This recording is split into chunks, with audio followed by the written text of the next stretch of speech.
respuestas han sido muy, muy acertadas en la mayoría de los casos, ¿no? Hablando sobre, voy a compartir las preguntas que se habían dejado para meditar. Las dos diferencias y los dos elementos similares en la predicación de Amós y Oseas. Y la mayoría de ustedes recalcaban la importancia de la justicia en los dos casos, ¿no? En los dos casos, y también la cercanía con Dios, ¿no? El regresar o retomar el camino con Dios. Eso es algo que encontramos tanto en Oseas como en Amós.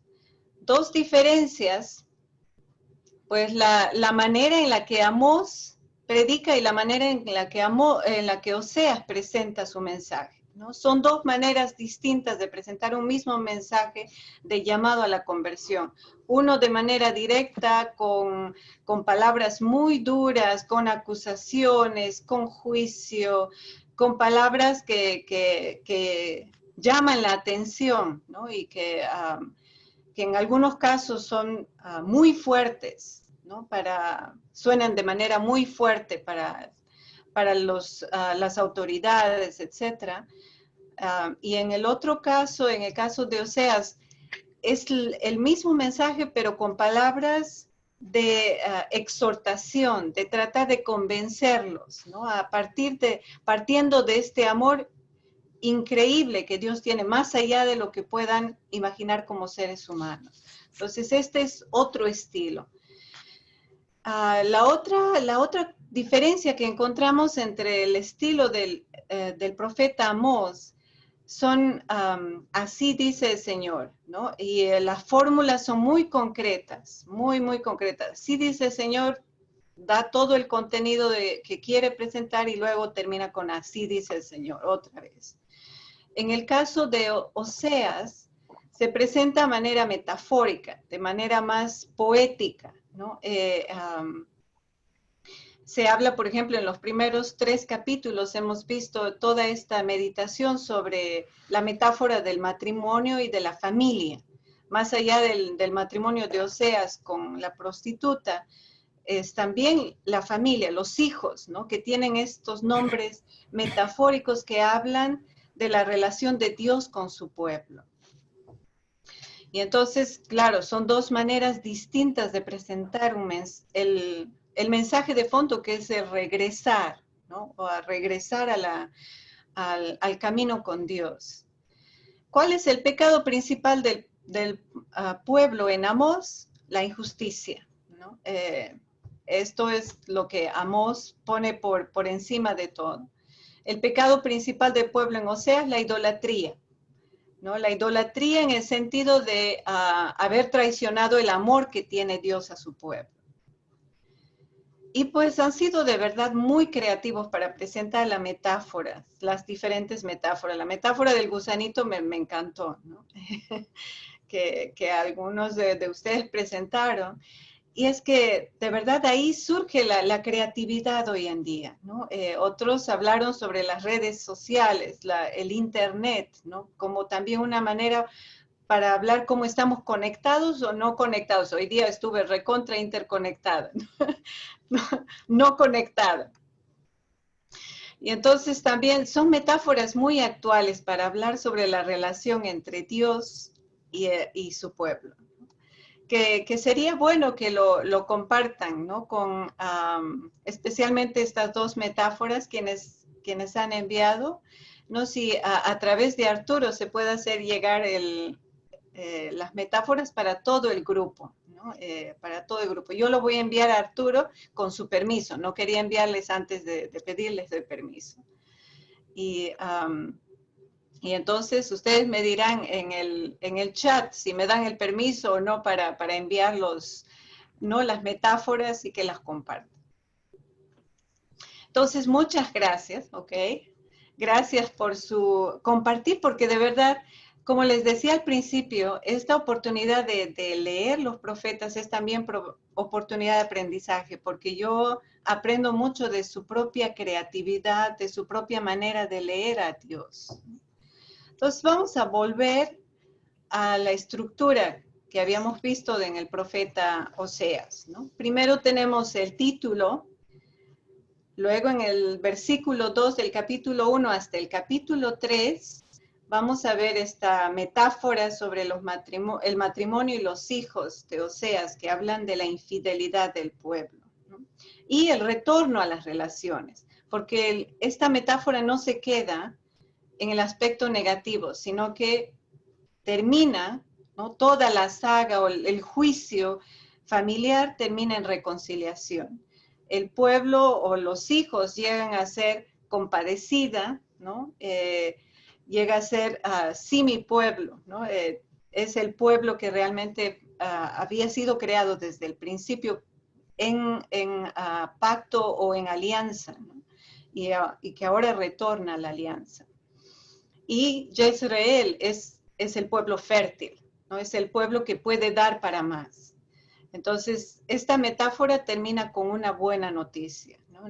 No todas las relaciones terminan mal, y esta relación de Dios con su pueblo, al presentarla de esta manera el profeta, quiere decir, quiere animar, ¿no? Al pueblo para decirles, Dios se mantiene fiel y por esta fidelidad vamos a regresar, ¿no? Todos juntos al pacto primero. En la segunda parte tenemos los oráculos diversos, ¿no? Desde el capítulo 4 hasta el 11, que es la parte mucho más grande o la más corta, ¿no? Del libro de Oseas, vamos a tener diversos oráculos que son distintas de esta metáfora del matrimonio e hijos, tanto en lenguaje como también en presentar, ¿no? El contenido. ¿Qué encontramos aquí? Primero, de nuevo se inicia este capítulo 4 con un pleito, con una querella, ¿no? Y al final vamos a tener la vuelta del pueblo, el regreso del pueblo, así como en la primera parte. Pero no es un regreso total a Dios. En todos estos capítulos, de 4 al 11, vamos a ver que el pueblo una y otra vez es recriminado porque como que no se define, ¿no? Dice sí, pero de nuevo vuelve a fallar. Dice que sí y de nuevo vuelve a fallar. Y pues el pecado que resalta o la injusticia que resalta en estos 7 capítulos son la fornicación, ¿no? La fornicación, como les decía una vez más, es el lenguaje sexual o el lenguaje de pareja que habla de la traición a la alianza con Dios, más allá de que si el pueblo cometía prostituciones en común o si el pueblo estaba fornicando ¿no? de manera sexual. Se habla de una ruptura de la alianza con Dios, de una ruptura de relaciones justas para con Dios, con el pueblo, ¿no? Porque esta es una religión o un grupo religioso que entiende su compromiso tanto de manera cultural como de manera ética, ¿no? Y entonces esta fornicación es justamente la ruptura social, la ruptura con el prójimo, ¿no? La ruptura de las relaciones justas con el prójimo. Lo que vamos a encontrar como verbo en estos capítulos, repetido muchas veces, es el verbo shub. En hebreo significa volver, ¿no? Regresar, convertirse. Y pues cuando hablamos de convertir nosotros, que somos herederos, nosotros y nosotras, herederos de una cultura más griega, hablamos en términos teóricos, ¿no? Pero ¿cómo lo entendía el pueblo de Israel? Un volver significa, estoy caminando hacia allá y me doy la vuelta, una vuelta completa, y regreso por donde debía estar al principio, ¿no? Me he alejado y entonces tengo que volver la mirada, ¿no? Tomar el camino. Entonces este verbo va a ser una y otra vez, va a aparecer en el capítulo 5, versículo 4, en el capítulo 6, en el capítulo 7, 8, 9, es muy enfatizado, regresen, que no, como les decía, no es simplemente ok, vamos a leer qué es lo que podemos hacer, no, es un regresar incluso físico, Y pues a la invitación que hay por parte de Dios, ¿no? Una vez más el lenguaje de Oseas es, Dios ama tanto a su pueblo, ¿no? Dios regresa con una y otra vez a la historia concreta, con amor, con fidelidad, con bendición, con fertilidad en los campos, con lluvia para los lugares que no tienen ¿no? cultivo suficiente, que no tienen ríos. Llega Dios con todo este tipo de bendiciones. ¿Y qué hace el pueblo? ¿No? Se va hacia otros amantes, se va a los ídolos, ¿no? Prefiere el camino de las imágenes que pues son algo visible para ellos, pero que no les dan esta certeza de que están caminando de manera justa con su Dios, ¿no? Y en lugar de recomenzar el desierto con Dios, prefieren a Egipto. Y aquí recordemos el contexto en el que el profeta está hablando. Es un contexto en el que hay esta decisión, o estamos con Asiria o estamos con la coalición. Y entonces el pueblo, en lugar de confiar en Dios, confía en estas potencias. Me alío con Asiria, ¿no? O me alío con Egipto. Y lo que ha hecho el Reino del Norte es, en la mayoría de los casos, aliarse con Egipto, aliarse con Siria, aliarse con otros reinos. ¿Por qué? Para vencer al más poderoso. Esta pretensión de querer ser como el imperio asirio, ¿no? Esta pretensión de querer ser también una potencia, hace que hayan internalizado que eso es ese es el camino del progreso, ese es el camino de desarrollo, ¿no? Ser un imperio, ser una potencia militar, ser un país rico que coloniza a otros países. Esa es la mentalidad que ha ganado. Y entonces se alía con otros pequeños pueblos, reinos que quieren ser también, ¿no? Quieren tener preponderancia en el Medio Oriente, en el Oriente antiguo. Y entonces, en lugar de regresar a lo esencial que es cuidar del huérfano, cuidar de la viuda, cuidar del más pobre, cuidar del más débil, preocuparse para que todos puedan tener suficiente para comer, ¿no? Y en lugar de eso, pues Samaria, con sus líderes, se alía con con estos otros reinos, establece matrimonios, ¿no?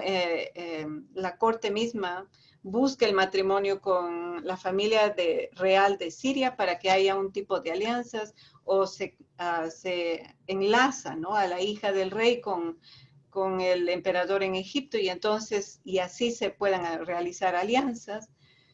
Y estas alianzas lo que traen son como consecuencia esta manera de ver de los otros pueblos, donde está la visión de progreso o de desarrollo que estos pueblos brindan, que es contraria a la alianza, ¿no?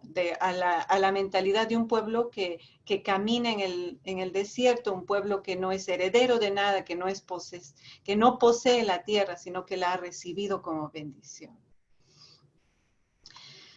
Y entonces hay 4 secciones en esta segunda parte del libro de Oseas, en este segundo bloque grande, ¿no?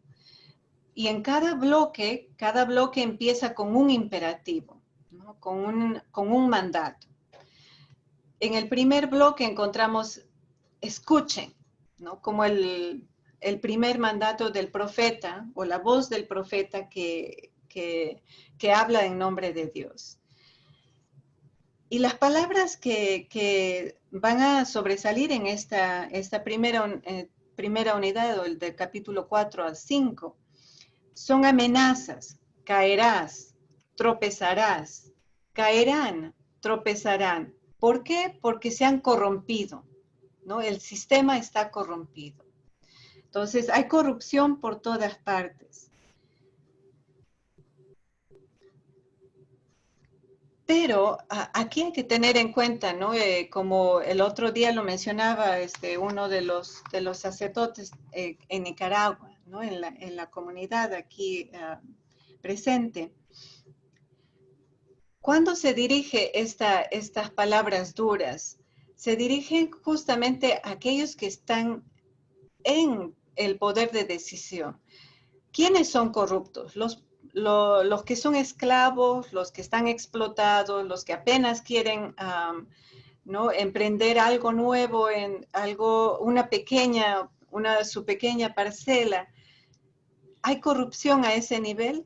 En algunos casos sí. ¿Por qué? Porque es justamente la élite que ha creado todo un sistema de corrupción para no permitir que estos pequeños empresarios, los pequeños agricultores, los pequeños grupos que tienen ganados, no lleguen, ¿no? a fructificar, que tengan que pagar siempre con su trabajo y que siempre lo pierdan, que los que sufran las consecuencias de las cosechas sean los más pobres, ¿no? Porque es como la élite mantiene su propio estado.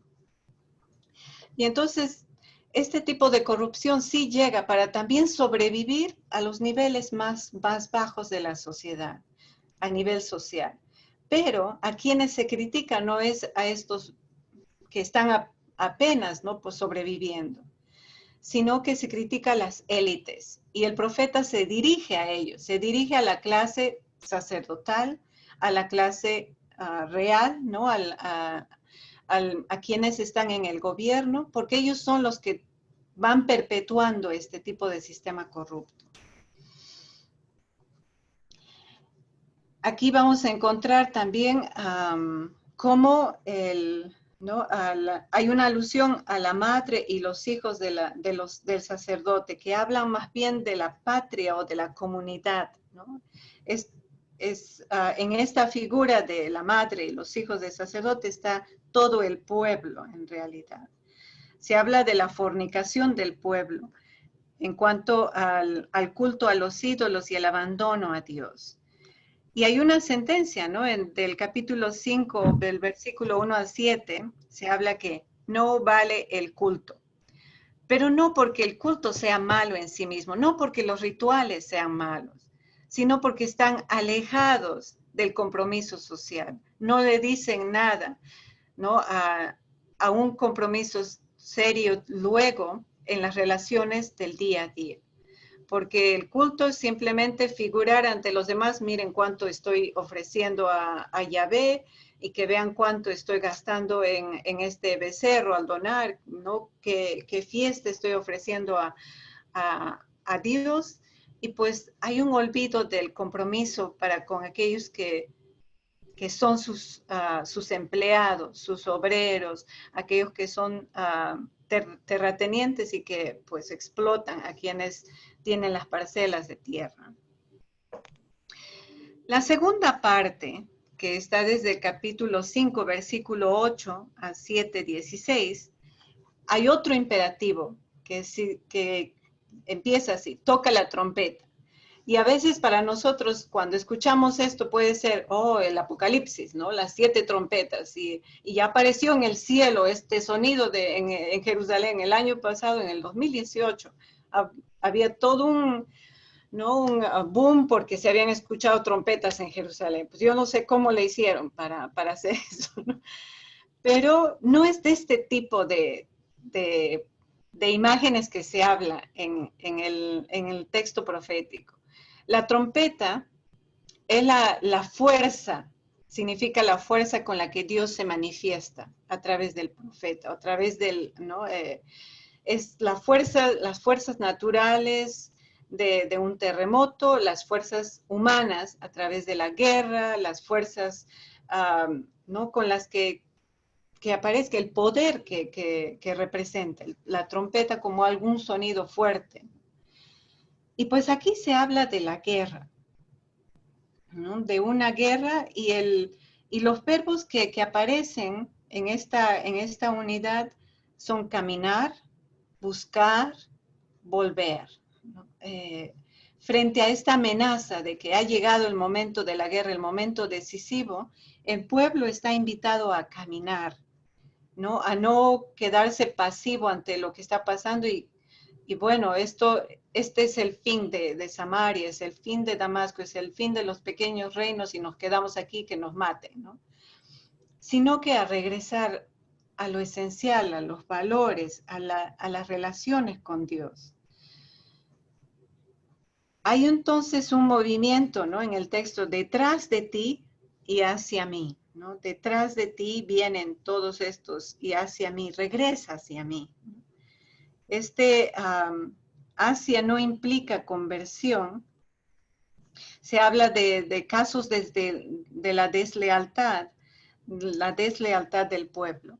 Pero la deslealtad no solamente del pueblo del norte, sino también del sur.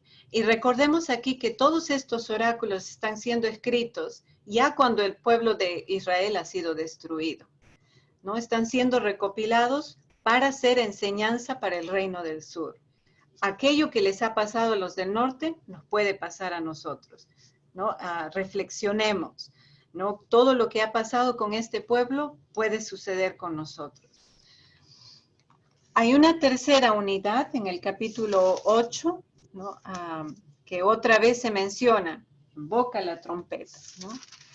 ¿Por qué? Porque Israel ha roto el pacto.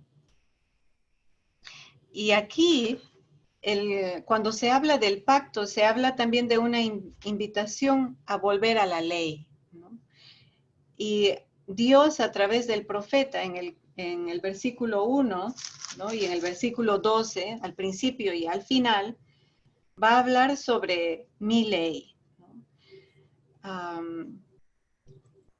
Y el pecado del pueblo sigue siendo la idolatría, ¿no? El pacto que ha roto ya el pueblo con este Dios misericordioso es la idolatría, es irse detrás de otras visiones, irse detrás de otras maneras de concebir el desarrollo.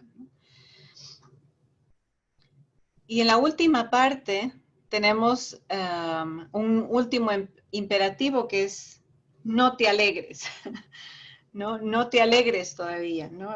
Son palabras clave en esta sección, el resto y el volver. En el capítulo 9, versículo 3, se habla, ya no habitarán en la tierra de Yahvé Efraín.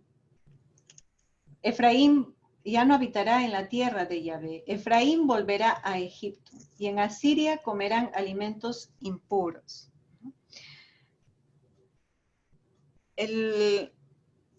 Aquí el anuncio es todo lo que está sucediendo actualmente va a llevarles a un exilio, va a llevarles al desastre, ¿no? Este es el juicio, esto es la condena que ustedes mismos como pueblo están estableciendo para su futura generación. Y entonces aquí el pueblo está invitado, ¿no? a reflexionar fuertemente sobre su presente, sobre sus decisiones actuales, sobre su manera de proceder en el momento actual.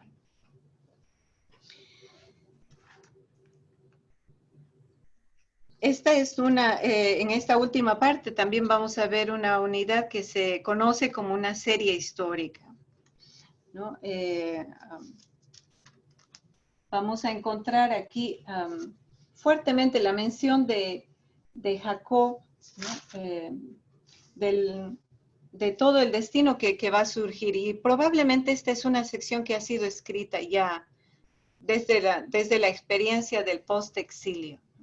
¿Por qué? Porque ya el pueblo ha experimentado este desastre ¿no? De quedarse sin tierra, de quedarse lejos de su patria. Los del norte se fueron a poblar a Siria, se fueron de refugiados a Judá, o se tuvieron que ir a Egipto, los que pudieron, ¿no? Pero ya no habitaron la tierra. Y pues los que quedaron en la tierra han tenido que aceptar la llegada de otros pequeños reinos que habían sido expropiados de su propia tierra y aceptar gente de otra cultura. Y entonces surgió toda esta, ¿no? Esta crisis de identidad, de quiénes somos como pueblo, con una nueva influencia de del destierro. La tercera o la última unidad van desde el capítulo 12 al 14. Y aquí, una vez más, ¿no? En estos dos capítulos se retoma el mismo tema, ¿no? De la infidelidad de Efraín, o la infidelidad del reino del norte. Se describe a un Efraín que es un reino del norte adulto. No es que ha caído en la infidelidad de Dios sin saber lo que estaba haciendo, ¿no? Y se presenta en el capítulo 13 toda un recorrido histórico. ¿Qué es lo que ha hecho Dios por su pueblo desde el principio, ¿no?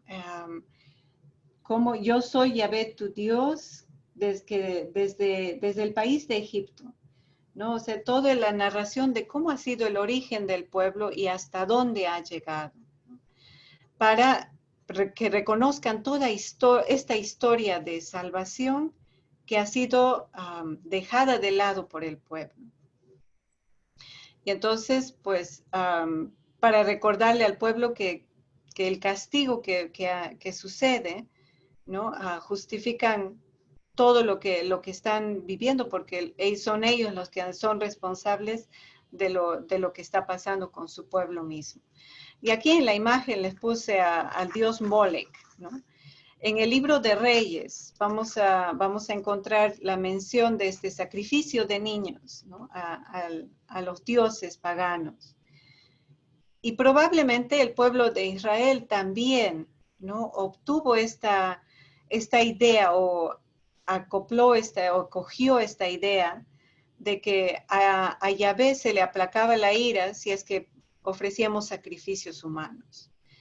Y es en este tiempo en el que el relato de Isaac, por ejemplo, que encontramos en el Génesis, va a surgir como elemento contestatario de las clases más contemplativa, ¿no? De quién es Yahvé, que va a llamar a la conciencia al pueblo para decir, no es este el Dios en el que creemos, no es un Dios de sacrificios en el que creemos. No es que aplacamos la ira o el castigo de Dios haciendo pagar con la vida de otros, ¿no? O no se aplaca con sacrificios personales que te hagan sentir dolor. No es este el Dios en el que creemos. Y entonces el libro del Génesis, ¿no? Todo este relato del sacrificio de Isaac tendría que ser leído desde esta perspectiva también. Cuando, ¿no? Esta creencia o esta ideología en que la ira de Dios se puede aplacar a través de rituales, a través de cultos, a través de gestos, y alejados de un compromiso social, de un compromiso que es más, ¿no? Con el otro, de un amor verdadero que surge desde el corazón del ser humano. Y entonces esta unidad termina con una liturgia penitencial, ¿no?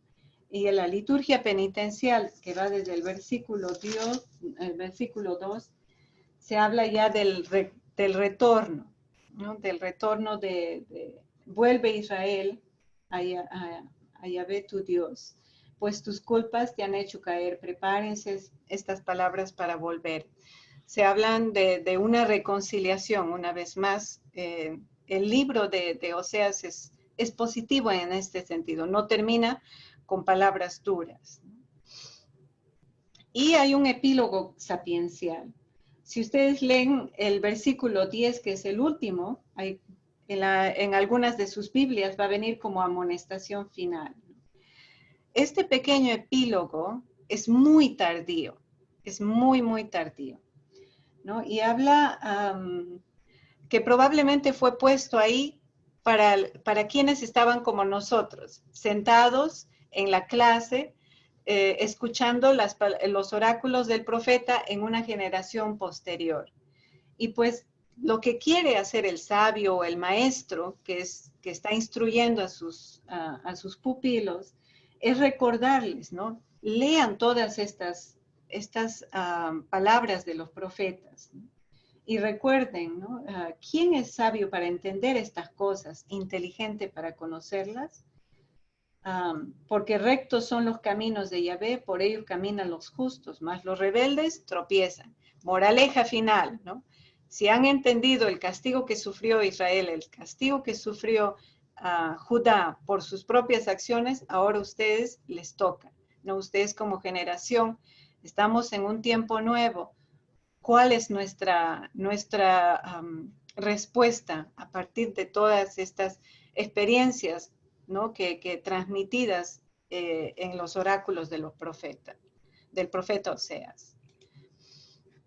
Entonces, para hablar más del libro a manera general, ¿no? Podemos encontrar que en el libro de Oseas hay una teología muy clara y muy rica, ¿no? Hay conceptos que aparecen y que van a quedar marcados para entender también nuestra propia relación con Dios. Encontramos este concepto, por ejemplo, de la verdad, de la lealtad de Dios, Emet, ¿no? La lealtad, este concepto de verdad no es una verdad estática, ¿no? Sino es una lealtad de Dios que va por los siglos, en cada instante de su historia, ¿no? Es la lealtad que consiste en la relación con el otro, ¿no? Porque yo soy capaz de ver la debilidad del otro y entiendo, ¿no? Yahvé entiende a su pueblo, entiende todos los aciertos y desaciertos de su pueblo y sin embargo se mantiene leal, ¿no? Se mantiene leal en cada momento de su historia. El otro concepto que es muy fuerte en el libro de Oseas es el concepto de Gesed, y que hablamos de misericordia, lo traducimos como misericordia. Y más allá de misericordia, ¿no? Como decimos, misericordia quiero y no sacrificios, ese cariño, ¿no? Es este amor que tiene Dios. Es un amor gratuito, ¿no? No es porque se lo merece el pueblo. El pueblo, si fuera por nosotros que estuviéramos viendo todo esto, no se merece nada, ¿no? Pero esta no es la lógica de Dios. Es ese cariño gratuito, ¿no? Ese cariño con el que surgió la creación, por este deseo de darse, por este deseo de expandirse en un otro, ¿no? Que no espera una recompensa, no espera totalmente un retorno a este mismo amor o la misma capacidad de amor, pero sin embargo es un cariño gratuito. ¿Qué se traduce en un retorno al amor a Dios? Sí, ¿no? Pero no es un cariño dado porque estoy esperando algo a cambio, ¿no? Sino es gratuito. Este concepto va a ser retomado también por Jeremías. En los oráculos de Jeremías vamos a encontrar esta misma capacidad de Dios de amar, ¿no? Y especialmente en los gestos simbólicos. Ayer en la lectura la primera lectura de la liturgia teníamos una de los gestos de Dios, ¿no? Del profeta, gesto simbólico del cíngulo, ¿no? Te he dado este es algo nuevo, un cíngulo nuevo, lo entierras, dentro de algunos años está hecho todo está destruido, está corroído. Esto es lo que tú has hecho conmigo, ¿no? Te he creado, te he dado la vida con amor, te he dado bendiciones, te he traído a una tierra que emana leche y miel. Y tú has enterrado ese amor, ¿no? Y entonces, ¿cómo ves, no? Que está tu relación, está corroída. Este es el futuro que te toca, ¿no?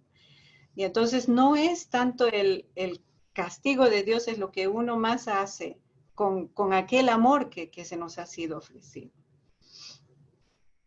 Y entonces, este es un concepto de verdad que aparece, va a ser retomado también en el Nuevo Testamento, ¿no? En el sentido de la encarnación, cuando Pablo nos habla, ¿no? Tanto amó Dios al mundo, ¿no? Que nos envió a su Hijo y bajo una condición, ¿no? Que no vino como juez para juzgar todo, sino se hizo uno de nosotros, tomó la condición humana, se hizo, ¿no? Nació de la manera más vulnerable, como un bebé, en una familia pobre, en medio de la pobreza, en medio de tanta desprotección.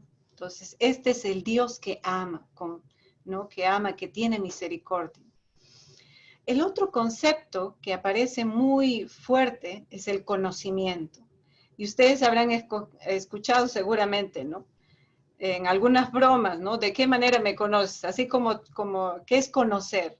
¿No? Las parejas, y aquí la metáfora que utiliza el profeta es muchas veces esta relación de conocimiento que tienen las parejas en sí mismas, ¿no? El conocimiento profundo, íntimo. Las parejas se conocen a nivel físico, a nivel fisiológico, a nivel, ¿no? En las relaciones matrimoniales.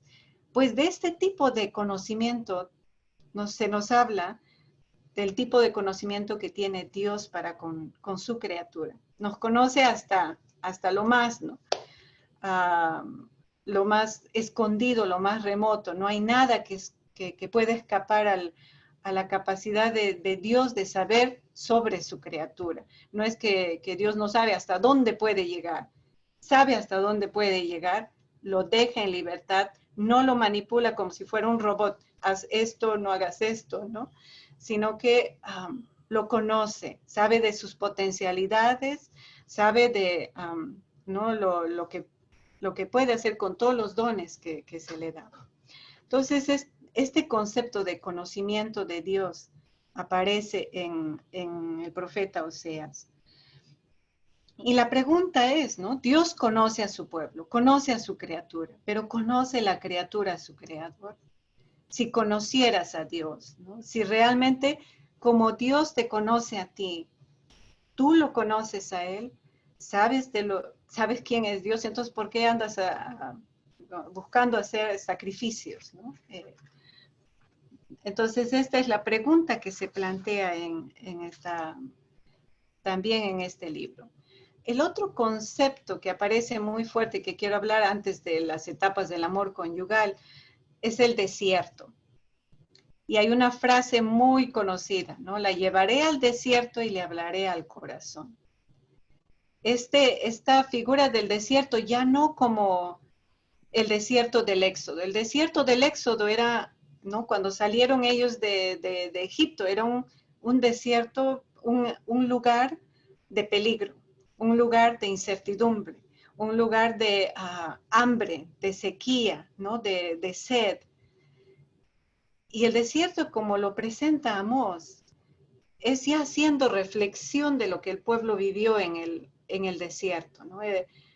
Ahí fue que encontró realmente al amor verdadero, encontró en el Sinaí a Dios e hizo un pacto, hizo una alianza de matrimonio con Dios.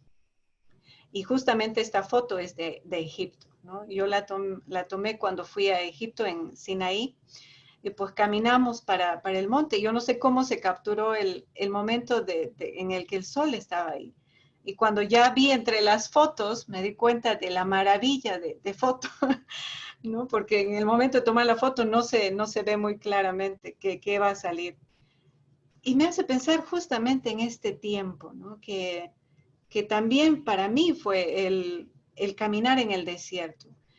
Encontrar en este lugar árido, en este lugar en el que no estaba mi familia, no vivía, no estaba con todos los recursos, tenía que caminar una larga hora, etcétera, que podría ser picado por cualquier animal y no hay manera de sobrevivir, ¿no? Tan fácilmente, recursos fáciles, pero es ese tiempo de conocer, ¿no? De conocimiento, de estudio, de exploración, el tiempo de aprendizaje, el tiempo de amor en el que he experimentado, que ahora resulta ser el momento de regreso constante para recordar todo lo que uno ha recibido y lo que tiene que dar, ¿no? ¿Cuál es la respuesta siguiente? Y entonces esta figura del desierto nos habla de estas tres etapas del amor conyugal que tiene Dios, que tiene el pueblo con su Dios, ¿no? La primera etapa es la etapa del amor. ¿no? Al primer momento, Yahvé y el pueblo se entregaron de corazón a corazón en el Éxodo. Al pueblo no le quedaba más salvador que Yahvé. Y a Yahvé se vino este pueblo, ¿no? Tan necesitado de amor, tan perdido en sí mismo que Yahvé lo abrazó con todo, ¿no?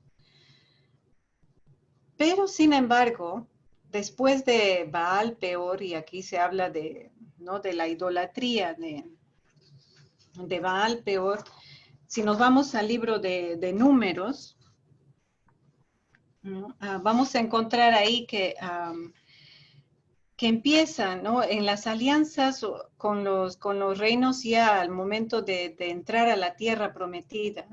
Hay este deseo de poseer la tierra o de hacer alianzas con otros pueblos, y así se va quebrando la justicia, la verdad, el derecho, se va suprimiendo la alianza hecha con el único en el que tenía que confiar el pueblo, va poniendo su confianza en otros dioses.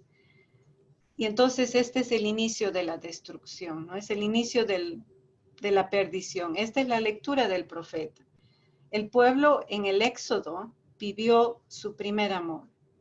Y a pesar de que fue un tiempo muy duro, fue un tiempo de amor entre el pueblo y Dios. En esta segunda etapa, ya cuando empieza a ser poseedor, ¿no? Empieza a apoderarse empieza a abrazar una cultura ¿no? de poder en sí mismo, ¿no? De egoísmo, se olvida de Dios, se olvida de la alianza. Y este es el inicio de su destrucción. Pero la última etapa, esta no es la última etapa, ¿no? Y la última etapa es la salvación, es el regreso al noviazgo, ¿no? Y a esto llama el profeta, a regresar y retomar el camino, ¿no? A regresar a este amor, ¿no? Del inicio. Y esta es una constante en el libro de Oseas, está al inicio del mismo capítulo 2 y también hacia el final, ¿no? Vuelve Israel a su Dios en el capítulo 14.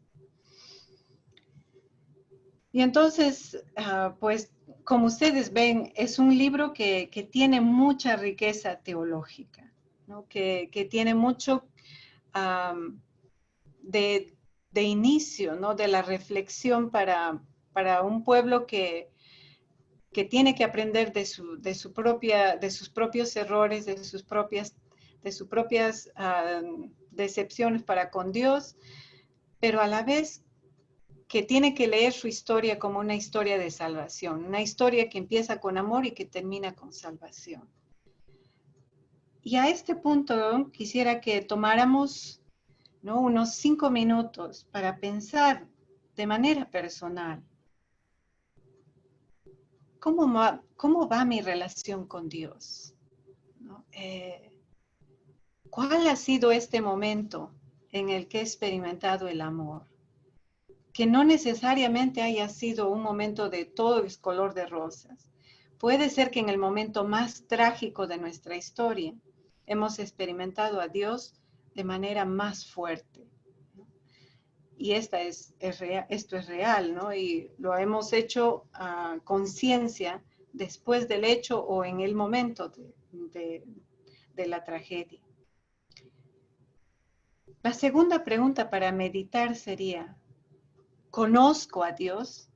¿Quién es el Dios en el que yo creo? ¿No? ¿Quién es este Dios? ¿No? ¿Cuáles son las maneras en las que yo me relaciono con Dios? ¿Le tengo miedo?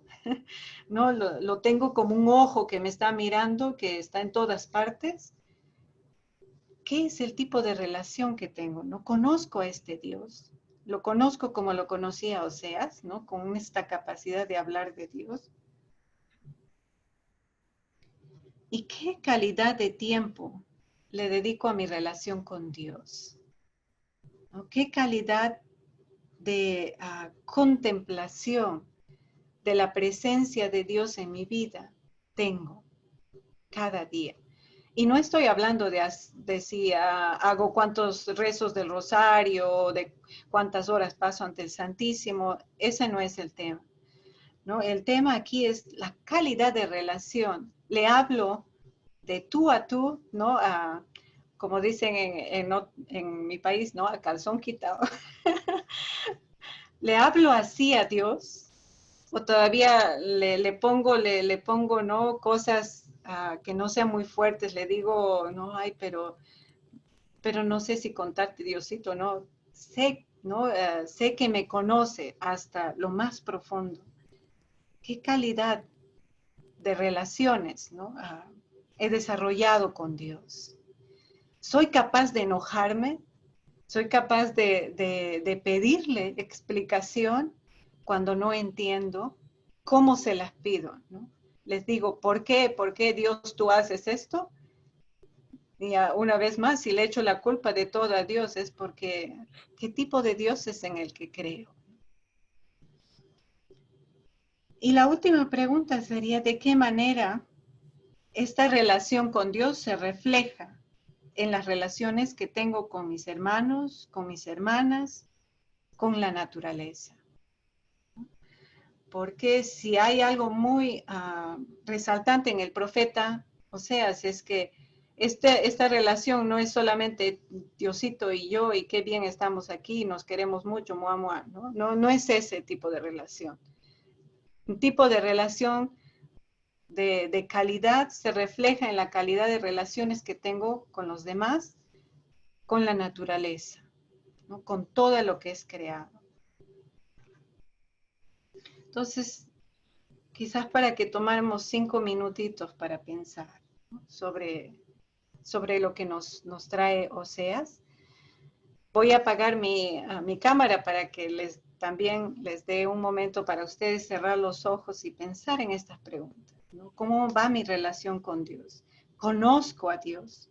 ¿Qué calidad de tiempo le dedico? ¿De qué manera se refleja en mis relaciones con los demás? Y cuando volvamos, quisiera que 2 o 3 personas pudiéramos compartir. ¿Estamos? Dime, acá estoy. Uh-huh. Bueno, con respecto a la primera pregunta, ¿verdad? Uh-huh. Em, Mi relación con Dios ha cambiado desde que empecé a cambiar la idea que tenía de Él, ¿verdad? De cómo me hicieron pensar ese Dios que te persigue, Ahora sí que no la escuché yo. Después, que te juzga. ¿Ya? Uh-huh. Entonces ahora tengo una imagen diferente, pero no es fácil, porque muchas veces vuelve esa imagen del Dios que me juzga, ¿verdad? Trato de quitarla, pero han sido tantos años que muchas veces, sin darme cuenta, lo estoy pensando, ¿verdad? Entonces siento que estoy en un proceso que no ha sido fácil, pero que ahí voy. Y ahora, por supuesto, lo veo ya como el Dios misericordioso, amoroso, pero siempre a veces se cuelan ciertas cosas que han estado mucho tiempo ahí. Creo conocerlo, creo, pero yo creo que uno nunca termina de conocer. Es también un proceso del día a día y no solo verlo como el Dios que está allá, sino reconocerlo en los hermanos y las hermanas que tenemos a la par y que a veces tampoco es fácil porque convivir no es fácil, ¿verdad? Entonces, también es un proceso. La calidad que le dedico de tiempo ahora casi siempre es en las mañanas y en las noches. No rezo como rezaba antes. Yo converso con él, ¿verdad? Le cosas como un amigo. ¿Por qué? Si no estoy haciendo las cosas tan mal. Puro Job. Por eso es un libro con el que yo me identifico mucho. Y luego, mi relación, ¿cómo hago para, o cómo se refleja esa relación de Dios con mis hermanos y hermanas? Igual. Eh, Trato, ¿verdad?, de llevarme bien con las personas que tengo a la par. pero a veces no es fácil, especialmente ahorita con lo de la pandemia, que uno tiene que comunicarse más que todo como por tipo WhatsApp o como muy impersonal. Entonces la comunicación no fluye, ¿verdad? Y a veces la gente entiende otra cosa de lo que uno quiere decir o uno no se expresa bien, ¿verdad? Entonces la escucha y el cómo uno dice las cosas, para mí eso es muy importante. Trato, ¿verdad? Y espero ir mejorando día con día, pero sí es difícil, no es fácil. Eso sería.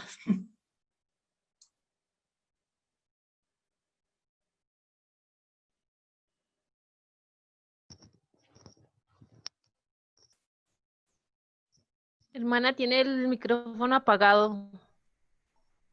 Ok, Clara quería compartir. Gracias, Marjorie.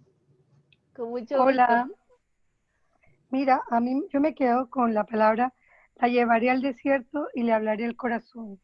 Más o menos la historia de Oseas es una historia de amor que ha sido la historia de la vida de muchos de nosotros, que nos hemos encontrado con un Dios que nos enamora, que nos seduce, que nos llama, que nos guía y nosotros a veces pues como que no escuchamos, ¿verdad? Y yo pienso que como dices tú, que sí, qué imagen tenemos de Dios, pues como dijo Giselle también, es un proceso, ya es un Dios amigo, es un Dios amante, es un Dios íntimo, es un Dios que te habla al corazón y que tú le hablas también a Él.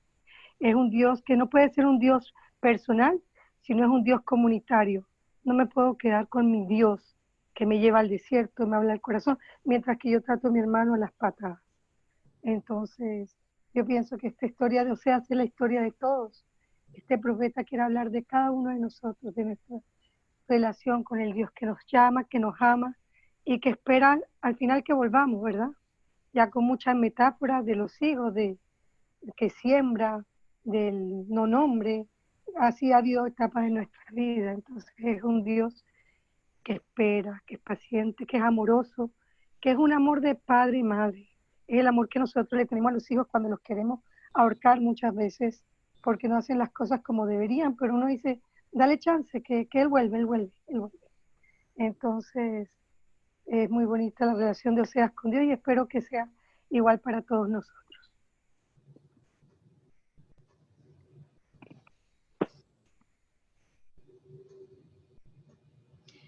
Jorge, quisiera compartir. Ya que no se hace voluntario, yo lo hago voluntario, ¿verdad? Sí, claro. Pues yo siempre lo he dicho que a raíz de, bueno, mi conversación con Dios, bueno, yo me identifico mucho con Jesús, no digo Dios, pero pues a través de Jesús, pues me dirijo a Él. Siempre han sido conversaciones con Él, con Jesús, antes de estar con la comunidad claretiana. Como que se ha profundizado un poco más esto, que yo crea en Él. Yo continúo igual hablando, no tanto rezando, sino platicando con Jesús, que siento yo que es lo mismo Jesús y Dios, aunque, bueno, no lo es, pero yo así lo siento, ¿verdad? Entonces, esa relación se ha fortalecido ahora más con este tipo de clases, de conocimiento y con la comunidad claretiana. Pero sí, siempre ha sido una conversación nada más con Jesús. Ahora, pues, entiendo un poco más su misión, lo puedo ver un poco más humano, un poco más yo, como yo. Jesús también tenía, pues, sus ideales, tenía, pues, de alguna manera también la meta de ser de este mundo un mundo mejor, que es lo que a mí me identifica mucho también, tratar de hacer de este planeta pues algo mejor junto con mi familia, más justicia, que también es lo que buscaba Jesús. En fin, esa es la manera en que me he identificado ahora. Muchas gracias, Jorge.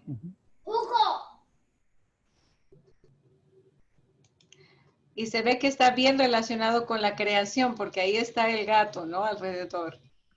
Aquí también está tomando las clases conmigo. Pues sí, a veces para quienes bueno, la mayoría de los cristianos, ¿no? Nuestra relación más cercana es con Jesús, porque es el Dios que se ha hecho carne, el Dios que se ha hecho uno de nosotros y de nosotras, ha entrado en nuestra historia con carne y hueso, ¿no? Y con todo lo que implica ser criatura. Pero es importante también ponernos la cuestión del Dios trascendente, ¿no? De este Dios que es comunidad, que este Dios que se expresa como Padre, como Hijo y como Espíritu, y que ahora tiene incluso otras maneras de hacerse presente, ¿no? Cuando hablamos de un Dios Padre y Madre, por ejemplo, ¿no? Que es una manera de revelarse de Dios distinta a la encarnación, ¿no? Pero que es como el cariño de una vez, una manera de hablar de Dios. Y el Dios Espíritu, que es todavía mucho más, diríamos que no tiene un cuerpo fijo como para comparar con una, ¿no? Con una metáfora. A veces lo representamos con fuego, con viento, con fuerza, con poder, con pasión, ¿no? Son todas estas manifestaciones de Dios. Pero sí, la pregunta es constantemente, ¿no? ¿Quién es este Dios ¿no? con el que entro en relación todos los días? Y como han dicho ¿no?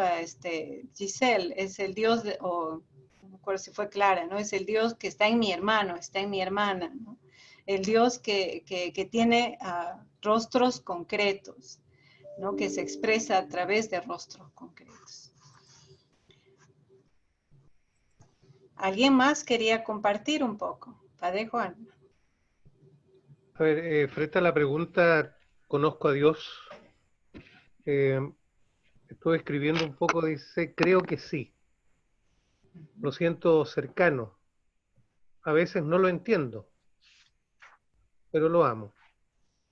Sé de su misericordia, de su calidez, de su amor.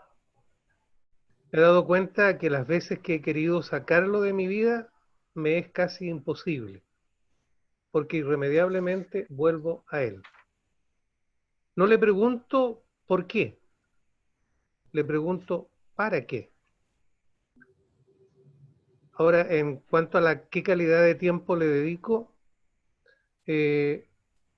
una calidad profunda, aunque breve en tiempo cronológico, de mucha intimidad y entrega. Y trato no de hablarle tanto, trato de hacer silencio para poderlo escuchar. ¿Y de qué manera esta relación se refleja con mis hermanos y la naturaleza? Me doy cuenta de la presencia de Dios, especialmente en la naturaleza, aunque en las personas me cuesta y muchísimo. Tal vez porque sus vanidades molestan las mías. Y eso hay que trabajarlo mucho para poder cambiarlo. Eso no. Muchísimas gracias, ¿no? Es muy rico el compartir que nos regala, ¿no? Nos ofrece, porque cada uno tiene una experiencia ¿no? Específica de encuentro con Dios, y como usted lo expresa, ¿no? A veces no lo entiendo, ¿no? Es verdad, yo tampoco a veces entiendo mucho de Dios, y está bien, ¿no? Porque eso nos permite constantemente ir acercándonos más al misterio, ¿no? Nos permite seguir avanzando ¿no? Porque si todo fuera fácil, pues ya no hay nada que nos permita crecer, nos permita renovar, ¿no? Reaprender, evolucionar. Entonces, hay muchas ocasiones en las que sí, ¿no? Uno se pregunta, ¿y cómo verlo ¿no? en el rostro de este hermano que realmente vive a partir de principios que no son de justicia, no son de preocupación por el otro, de bienestar, sino de, no sé qué es lo que hay detrás, ¿no?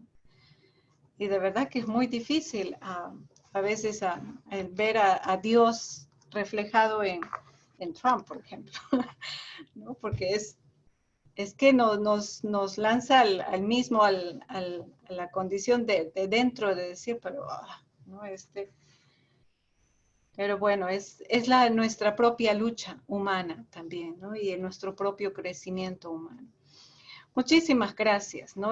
Con esta reflexión cerramos un poco el libro de Oseas, al que vamos a regresar a partir ¿no? de Zacarías, a partir de la reflexión de otros profetas que están más en otro tiempo. Vamos a regresar a estas profecías de los profetas clásicos, porque muchas de las palabras clave o de los pensamientos de profetas clásicos van a ser retomados por los profetas posteriores. Y vamos a entrar con el profeta Miqueas, ¿no? En este poco tiempo. Con Miqueas nos movemos hacia el sur, ¿no? Dejamos por un momentito el norte, bueno, ya con todos sus problemas ¿no? de idolatría o de alianzas con Asiria, etcétera, y nos vamos a enfocar en el sur y las relaciones que hay entre la ciudad de Jerusalén con los pueblos alrededor, que son pueblos agrícolas, ¿no? Y este texto es realmente, o este profeta, es el profeta de la gente de la zona rural, es el profeta de la gente del campo, es el profeta que habla de las periferias, es el profeta que habla desde estos lugares donde se produce mucho, pero que no es reconocido. Y Miqueas habla justamente desde, ¿no? de Belén, por ejemplo, una de las grandes frases, ¿no? Y tú, Belén de Efratá, no eres el más pequeño, ¿no? Y lo entendemos en el sentido de la encarnación, en el sentido del momento del nacimiento de Jesús. Pero vamos a releerlo desde el contexto mismo, ¿no? De qué significa Belén en comparación a Jerusalén. Belén está cerca, es un pueblito cerca, ¿no? Y sin embargo, bien cerca, pero a la vez bien lejos. De Belén van todos los productos de los pastores, las carnes, los productos agrícolas, etcétera, para Jerusalén, que es una zona desértica, para alimentar a los de la clase sacerdotal, alimentar a la corte, se llevan todo el esfuerzo de las pequeñas regiones alrededor hacia esta ciudad de Jerusalén conglomerada por la gente que va tomando decisiones para todo el resto. Entonces, el libro de Miqueas toma su nombre de un profeta que está en Moreset Gat, que está lejos, bueno, no está en la ciudad, sino en la zona del campo. Es contemporáneo a Isaías, y el año pasado estudiamos con quienes estuvieron, ¿no? El profeta Isaías en el Reino del Sur en el siglo VIII. Y según Miqueas, capítulo 1, versículo 1, vamos a encontrarlo cronológicamente situado en tiempos de Jotán, Acaz y Ezequías. Ese tiempo de la caída de Samaria y de la invasión de Sennacherib, ¿no? Y el asedio a Judá. Entonces, más o menos el año 722, 701 antes de Cristo. Y cuando pensaba ¿no? en Miqueas, me vino a la memoria a un profeta de nuestro tiempo. Se llama Santiago Manuín.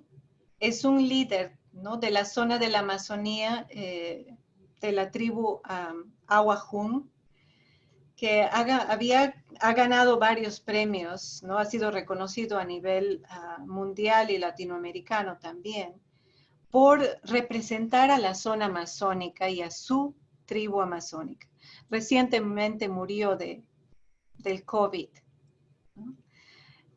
Debido al COVID, muchas de nuestra gente en la zona panamazónica está sufriendo de los estragos de no tener hospitales, no tener infraestructura, no tener oxígeno, no tener acceso, ¿no?, a agua, jabón, a todo lo que necesitan para parar esto, y tiene la invasión de foráneos que van trayendo enfermedades a las que sus cuerpos no están adaptados.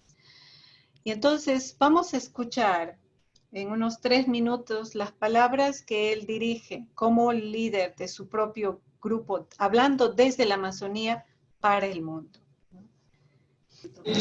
Yo no me avergüenzo ni arrepiento por el paro que organizamos. Lo volveremos a hacerlo, siempre y cuando veamos amenazado nuestro territorio y no nos hagan ningún caso por la vía legal. Asumo el paro pacífico, pero no la masacre que siguió. Más que las balas y mi enfermedad, me duele no ver procesados a los responsables de esta masacre. Quiero recalcar que nuestra lucha por los derechos humanos no es la del perro del hortelano. Nosotros no estamos en contra de las ayudas del Estado ni las inversiones.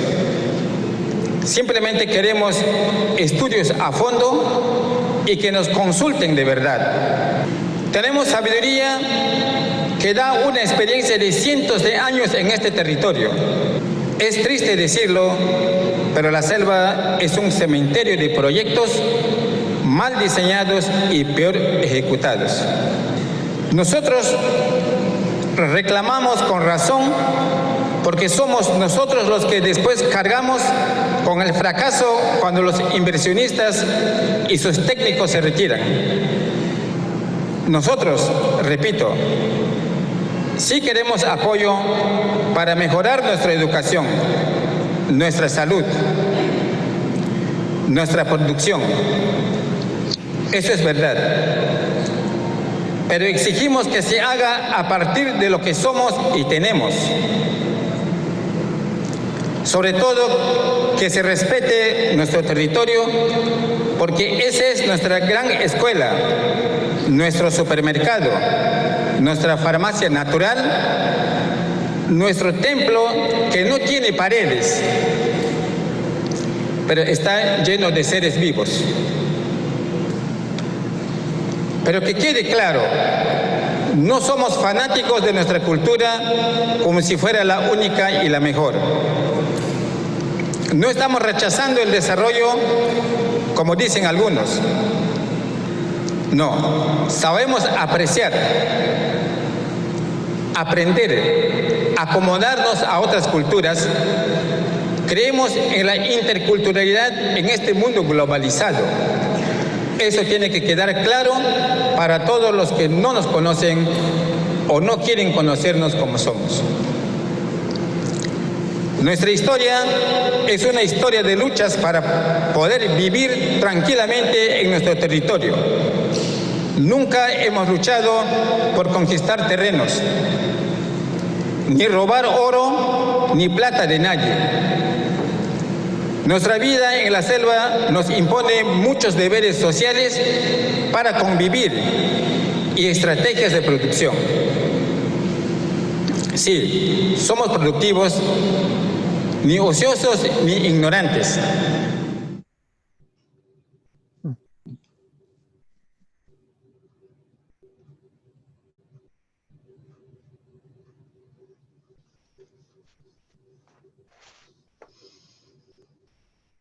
¿Algunas reacciones a estas palabras?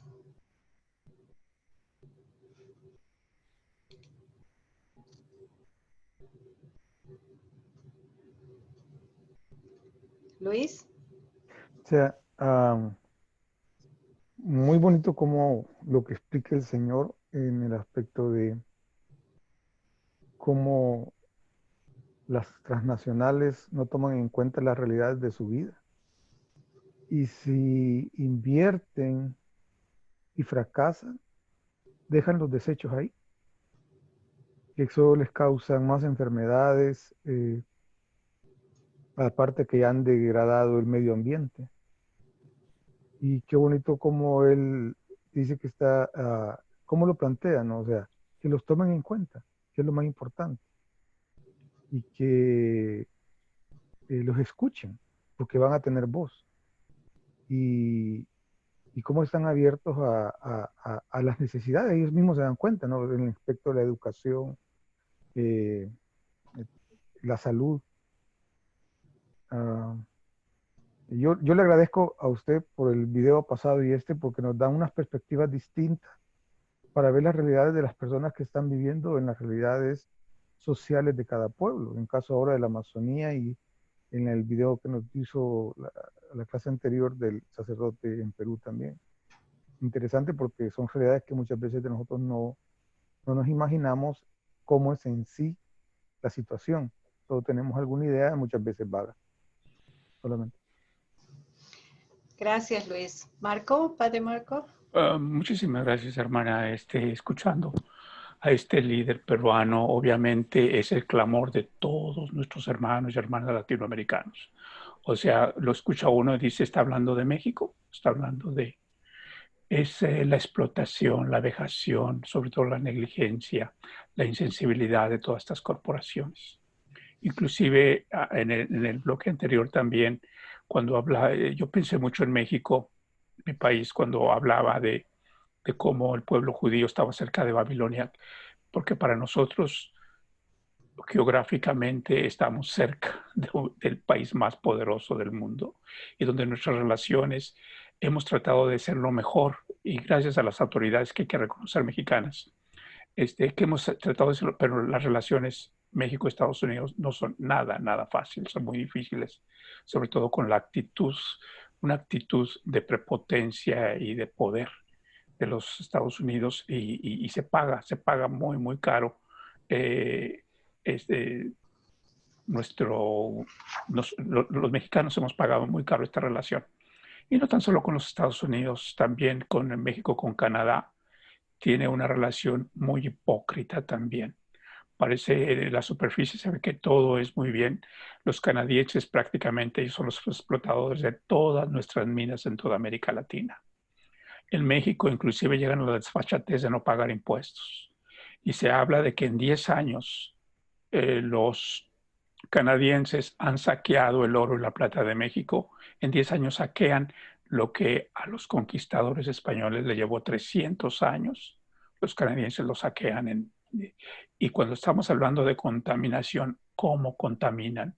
Hay pueblos que prácticamente se han vuelto pueblos fantasmas porque estas compañías canadienses han utilizado todo el agua y cuando lo han utilizado, obviamente se han echado a perder. Obviamente que en la superficie México y Canadá tenemos una buena relación, pero es una relación muy hipócrita y al mismo tiempo muy dolorosa. Y aquí yo pienso, ¿cuál sería nuestra solución? Nuestra solución en este sentido, ¿cómo podemos aliviar?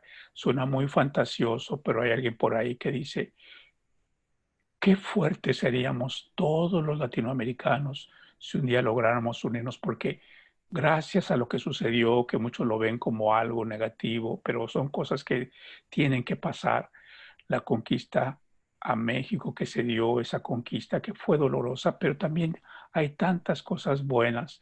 Tenemos un idioma en común, tenemos una religión en común, tenemos culturas muy en común, tenemos tantas cosas en común que si lográramos unirnos a nivel latinoamericano como lo han hecho los europeos, como decimos en México, otro gallo nos cantarían. Los europeos, ante esta situación de COVID, ellas están reuniendo para ver cómo se van a apoyar, cómo van a reactivar las economías y sobre todo están enfocando en los países que los ha atacado más. España, Italia van a recibir grandes sumas de dinero, no prestadas, proporcionadas, regaladas por la zona, ¿cómo le llaman? La zona Schengen o algo así. Entonces, y digo, si en América Latina lográramos, pero desafortunadamente los líderes que tenemos son los principales aliados de los explotadores. Si estos líderes fueran más sensatos, más inteligentes, nuestra situación sería muy, muy diferente en toda nuestra América Latina. Muchas gracias, Padre Marco, ¿no? Y sí, es una preocupación siempre que las alianzas para el bienestar se dan siempre entre los más poderosos. Sí. En todas partes yo encuentro aquí mismo, ¿no? Como un gran desafío, por ejemplo, la situación de muchos de los colegios, hablando ya en la ciudad, ¿no? De los colegios que tienen capacidad para seguir funcionando. Y en algún momento nos hemos tenido que preguntar nosotras mismas, ¿no? Como congregación, ¿dónde estamos en el servicio de la educación? Porque hay instituciones que están recibiendo del Estado el pago para sus profesores, tienen programas que facilitan que llegan a estos colegios. Pero hay otros lugares a los que no llegan, ¿no? En ningún programa del gobierno, ningún tipo de alianzas entre consorcios, entre colegios, no entran en este sistema, ¿no? Y son justamente los que más necesitan de recursos, donde están la población ¿no? indocumentada o inmigrante o los DACA, etcétera, que no son estos espacios a los que pueden acceder para educación y que no tienen ningún tipo de ayuda del gobierno. La ayuda se queda ¿no? en las instituciones que pueden. Y esta es una frustración constante, ¿no? Para el pueblo, porque por más que le dé el doble, que le dé el triple, es como no hay manera de salir de una situación ahí, ¿no? Que un sistema que ya está escrito y está impuesto y que está tan ¿no? permeado en todos los estratos que también no permite ver que es posible más allá.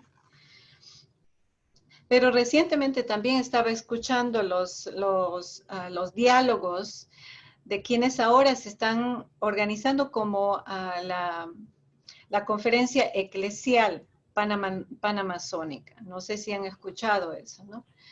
Hay una conferencia no episcopal, sino eclesial panamazónica.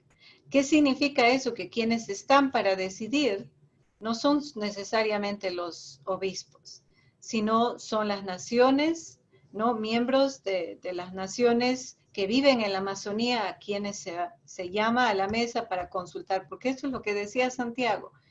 Si nos preguntaran, si nos llamaran para, ¿no? donde están decidiendo qué es lo que quieren hacer con la selva.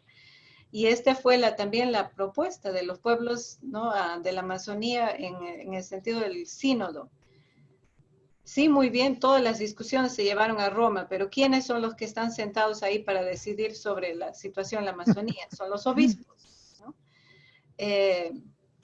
Y esta conferencia eclesial justamente es una otra manera de repensar la iglesia, ¿no? Porque la iglesia está permitiendo escuchar las voces, y no solo escucharlas, sino ponerlas en el centro de decisiones, que puedan tener la fuerza y que su voz sea la que se escuche. Y es eso justamente lo que nos recuerda Miqueas, ¿no? Es el reclamo que trae el profeta Miqueas con sus oráculos, con su mensaje. No nos queda mucho tiempo, pero vamos a contemplar en este poco tiempo hasta donde lleguemos, ¿no? La voz de Miqueas que nos habla desde el campo a la ciudad, ¿no? Habíamos visto ya, el profeta Miqueas toma el nombre de un profeta de Moreset Gad, es contemporáneo a Isaías. Y tenemos que entenderlo en el sentido de esta dicotomía o esta distancia entre el campo y la ciudad. Jerusalén como la capital del reino del sur, una ciudad que se alimenta de todo lo que viene del campo, ¿no? Y como ven ahí, Moreset está hacia el sur. Samaria, la ciudad de Samaria, también una de las ciudades que se alimenta de toda la riqueza de la zona de Galilea, ¿no? de la fertilidad que está alrededor. y por los dos grandes enemigos, ¿no? Asiria y Babilonia, viniendo para hacerse con la riqueza de las ciudades, ¿no? Que son el producto del trabajo del campo. Y aquí vemos que mientras Isaías era un profeta de la ciudad, hablando para la gente de la ciudad, hablando en la ciudad, ¿no? En la corte, un profeta que causó muchísimo, que no era muy bien querido por el mensaje que dirigía.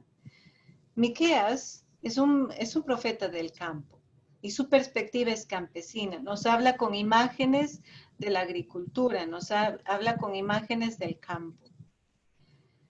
Y tiene una personalidad más ruda, ¿no?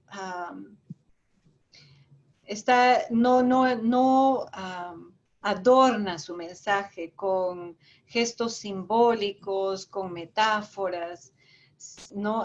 Y él mismo no se identifica como profeta.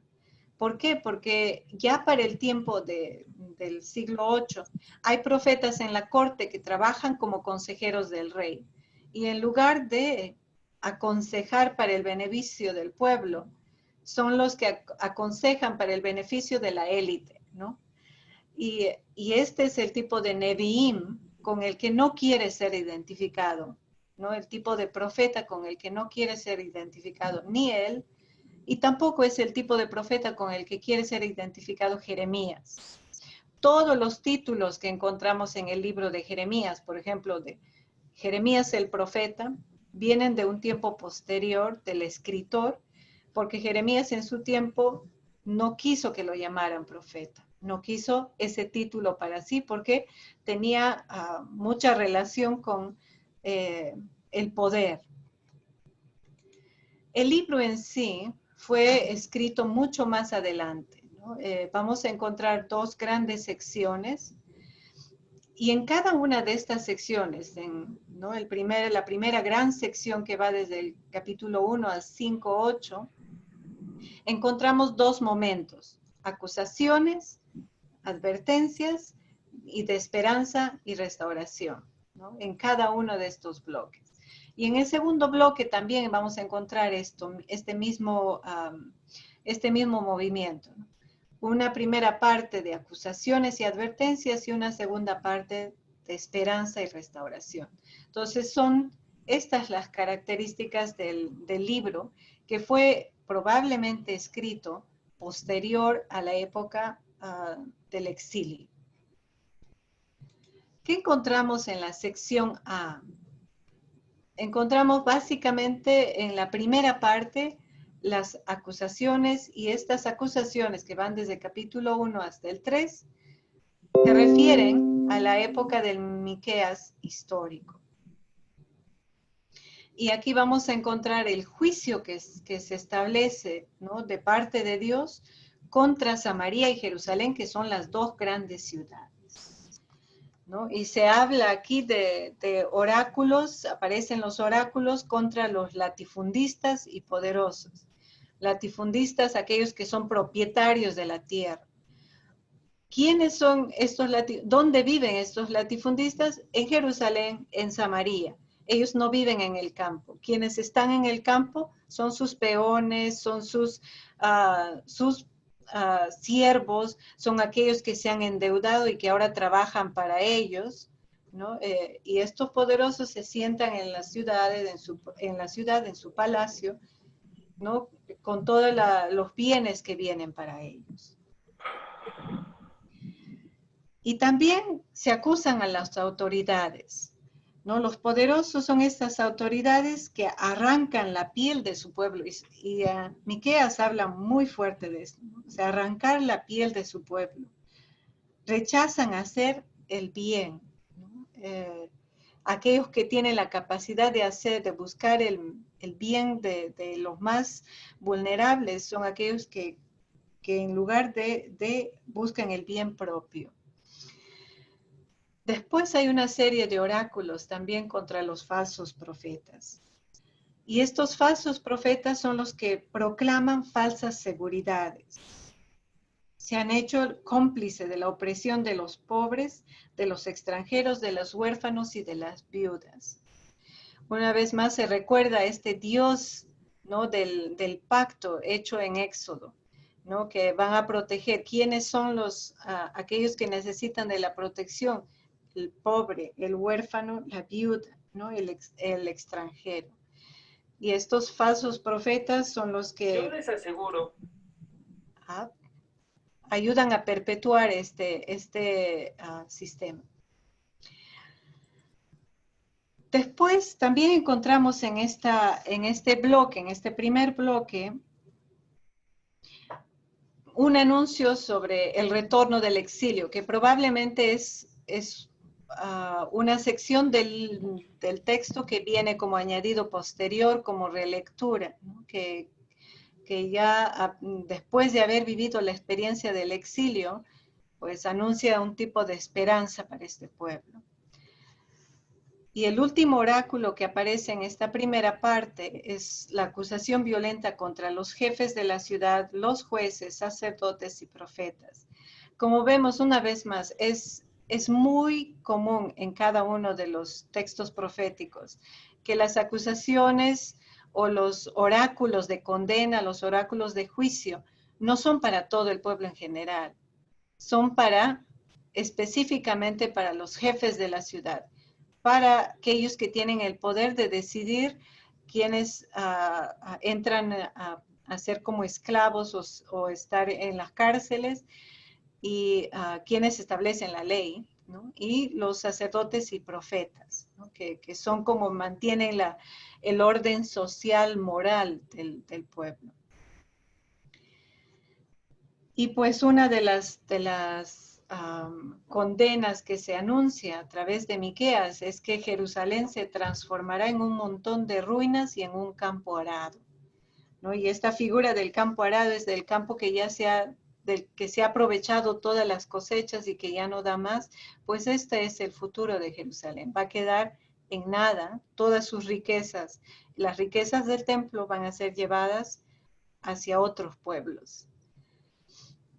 Y entonces la llegada de Yahvé para esta clase, ¿no?, noble, para los jefes de la ciudad, es el juicio. La llegada de Yahvé significa juicio. Y en este bloque se encuentra que el delito de Jacob, o entendido como Israel, ¿no?, es la ciudad. La ciudad con todo lo que acarrea de acaparación de los bienes, de su sentido de desarrollo, olvidándose de que realmente las riquezas están en el mundo del campo. Y el pecado de Judá como también es el mismo, la gran ciudad de Jerusalén, ¿no? El enfoque son estas dos. Y pues ya mirando hacia el hoy, ¿no?, esta foto cuando fui a buscar en las redes, estaba buscando entre mis fotos, no tenía una muy buena foto de Belén mirando hacia Jerusalén. Esta es la realidad incluso hoy, ¿no? En este primer bloque podemos encontrar también este pecado hoy día en la ciudad de Jerusalén, ¿no?, que tiene este muro que separa el mundo de Belén, el mundo del campo, el lado de la Palestina. Y pues que lo obliga, ¿no?, lo obliga a estar tan lejos económicamente a nivel de instauración de la justicia, ¿no? En el lado de Palestina se cometen los más grandes, las atroces faltas de respeto de las propiedades de unos a otros, e Israel no quiere, no hay manera de que, ¿no?, Israel le otorgue la capacidad de tener un sistema legal, ¿no? Porque de acuerdo a sus propios tratados entre ellos mismos, también ha cometido tantos atropellos y pues no quiere establecer un orden jurídico para que tampoco sea cuestionado. Entonces, esta misma distancia, ¿no?, que encontramos en el siglo VIII, que Miqueas ve entre Jerusalén y las ciudades como Belén o como Mores Edgar, se dan también hoy de otra manera, ¿no? ¿Quiénes tienen el control de esta gran ciudad de Jerusalén hoy día? El Estado de Israel, mientras que el Estado de Palestina no es siquiera un Estado, no tiene siquiera una representación propia como gobierno. Y quizás aquí lo podríamos dejar para encontrar nuestras propias metáforas en nuestra realidad concreta. Ninguno de nosotros, bueno, vivimos en el mismo estado o vivimos en el mismo país siquiera, ¿no? Estamos conectados de diversos países, de Nicaragua, de Costa Rica, ¿no? Algunos de ustedes desde Panamá. Y entonces en sus propias realidades, quisiera que encontramos cuáles son estas distancias, ¿no? En términos de justicia que encontramos en nuestra sociedad, ¿no? Quizás no sea la misma realidad del campo y la ciudad, ¿no? Pero pueden ser las distancias en la misma ciudad. ¿Qué periferias existen en la misma ciudad? En la ciudad de Lima, donde yo viví, una ciudad de 13 millones de personas, los que viven en Miraflores no son los mismos no tienen las mismas condiciones de vida que quienes viven en San Juan del Lurigancho, que está a la periferia. No tienen agua potable, viven en casas de estera y viven en la misma ciudad, ¿no? Hay una distancia en el mismo espacio geográfico que no dista más de 1 hora o media hora, incluso de 15 minutos en el mismo distrito, ¿no? Yo no sé si alguno de ustedes ha podido ver, pero seguramente que quienes han visitado Perú han conocido la serie que se llama De Vuelta al Barrio, ¿no? Que hacía una parodia en una de los vecindarios más ricos de Lima, donde hay una casa, ¿no? de gente de la zona de la provincia, y cómo se producen en este mismo espacio de estar frente a frente como vecinos, estas grandes distancias, ¿no? Grandes distancias. Entonces, que hagamos una lista, ¿no? Si cada uno puede hacer una lista de 5 grandes distancias en su propio contexto, en su propio país, ¿no? En su propia ciudad. Y entonces con eso nos encontramos mañana.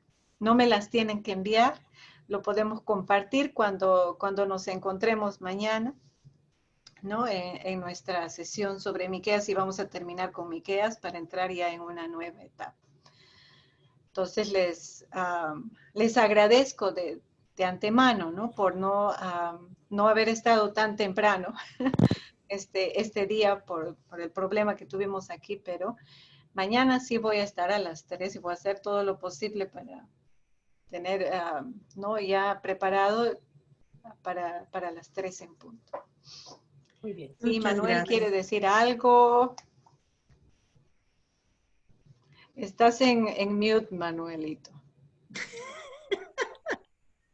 Ay, Manuel. Todavía no te escuchamos.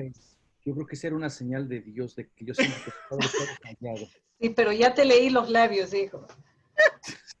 Ay, Milita, como la profetisa Hulda. Yo estaba pensando más bien en lo que estabas, ahorita la pregunta que nos retas para reflexionar para mañana, pero yo estaba pensando más bien, a uno se le llenan de lágrimas los ojos al ver la situación tan difícil que viven nuestros hermanos de Belén. Y tan cerca y los muros esos tan grandes. Sí, la verdad es lamentable. Así que yo creo que eso es lo que yo estaba pensando. Le cayó a los claretianos ahora.